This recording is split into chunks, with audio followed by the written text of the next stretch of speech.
Number 1 કયા દેશમાં ખાલી 27 શ્લોકો જ રહે છે?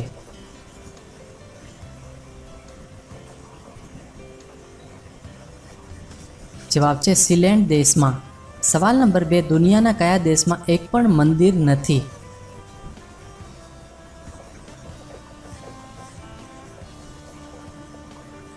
જવાબ છે સાઉદી અરબ દેશમાં. સવાલ નંબર 3 એવું શું છે જે વર્ષમાં એકવાર અને રવિવારે 2 વાર આવે છે?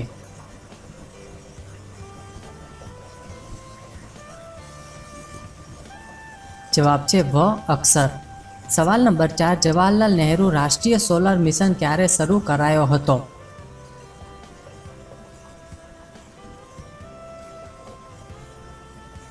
જવાબ છે નવેમ્બર 2009માં.